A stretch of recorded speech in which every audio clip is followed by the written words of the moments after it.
Germany's new foreign minister has used her first day on the job to take a diplomatic tour of Europe.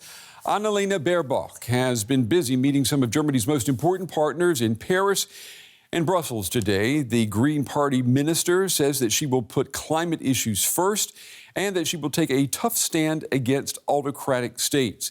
She's also already made it clear she supports a stronger European Union.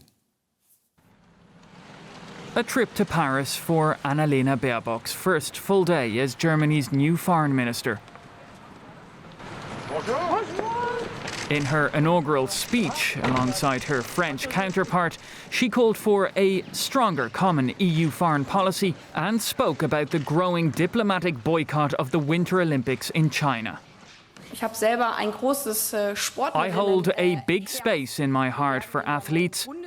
We in the German government need to decide how we deal with the Games, but that must be in accordance with our European friends.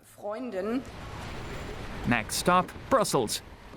There, Baerbock stressed the importance of the EU for Germany and called for Europe to stand together in the face of Russia and China. It's not just about the military, but also a question of diplomacy, the rule of law, and a strong shared economy in the EU. Music to the ears of the EU's foreign policy chief. Annalena, congratulations. The ambition to strengthen the European Union external actions and to promote European Union values and interests more assertively, and it's certainly very much needed. Afterwards, Baerbock met with NATO Secretary General before wrapping a hectic day speaking with US climate envoy John Kerry. And for more now, I'm joined by our Brussels correspondent Jack Parent. Jack, it's good to see you. Let's start with the end of today. Baerbock meeting the U.S. climate envoy John Kerry. I dare say that this is truly an example of two meetings of the minds with these two.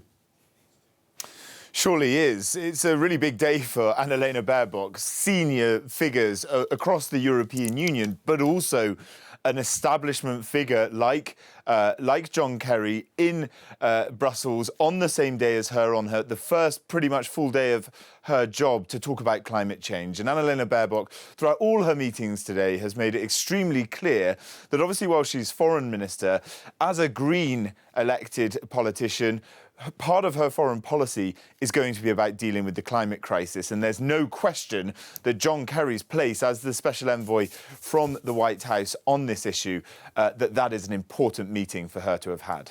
And she also had meetings today with the head of NATO and with the European Union's foreign policy chief. What does this tell us about the imprint that she hopes to make on the European stage? Well, it's really interesting that she came here and she had all of these very senior meetings, and specifically on security and defence policy as well, which is obviously a big part of her job as the foreign minister of Germany. I think in the post-Merkel era, these questions surrounding, who would take over, who would continue the sort of line of Merkel's government.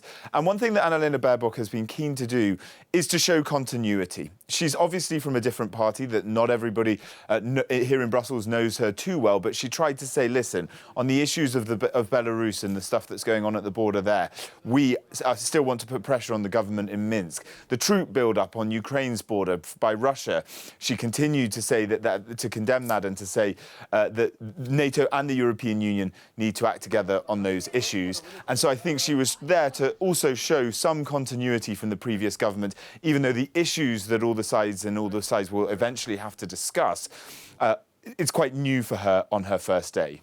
And we know, Jack, what she's trying to project, but what about the people that she was meeting today? I mean, do we know how she was truly received? I think she was pretty warmly received, to be honest, Brent. She was all smiles, warmly interacting with all of these people that she was meeting, from the head of NATO, the foreign policy chief, and everybody else that she's met, the French foreign minister as well, that she started her day out in Paris. It's important to state that as foreign minister, one of the very key things is personal relationships, and they spend a lot of time together. She mentioned off the back of her meeting with Josep Borrell, the foreign policy chief, that she'll be seeing him in Liverpool and then back here to Brussels for a Foreign Affairs Council. They spend a lot of time together, they deal on pretty tricky issues, and it was clear she was trying to put the best version of herself across. I think what's interesting as well, she spoke in a couple of the press conferences in English here in Brussels, which is something that, sort of matters in the EU spheres as well sometimes. So I think she's broadly been well received. All right, DW's Brussels correspondent Jack Preiss with the latest tonight. Jack, thank you. It was also the first full day on the job for Germany's new Chancellor, Olaf Scholz. The coronavirus pandemic and the fear of a war in Ukraine mean there will be no honeymoon for Chancellor Scholz to settle in. DW political correspondent Jared Reed followed the new Chancellor today. Germans have woken up to a new Chancellor, and here in Berlin, Olaf Scholz's first day in this big office right here began with plenty of fresh snow. He's got a lot to do. Not only does he have to take over all of the pressing issues and crises that Angela Merkel was dealing with up until now, but he also has to attend to all of the new government formalities and handovers that are still taking place. First up, a trip to his old office, the powerful Finance Ministry.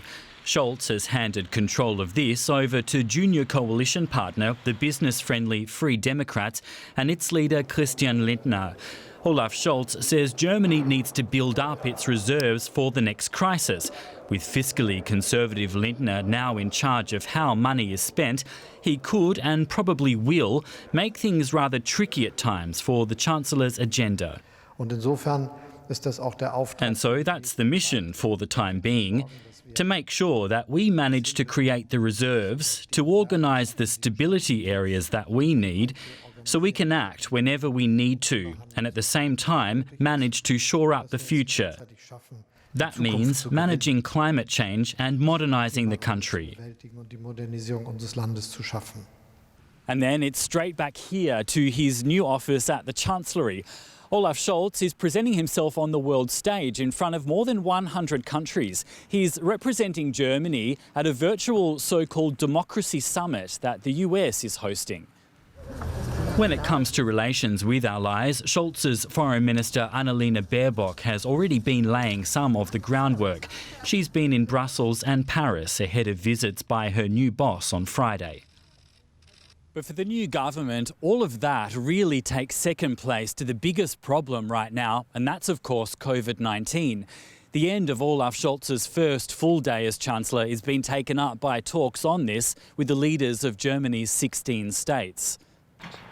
Whatever stricter measures are next will be decided shortly. The government wants to break the current severe fourth wave of the pandemic that's leaving hundreds of people dead across Germany each day. A big vaccine push is on the cards, as are mandatory vaccines next year, at least for some professions.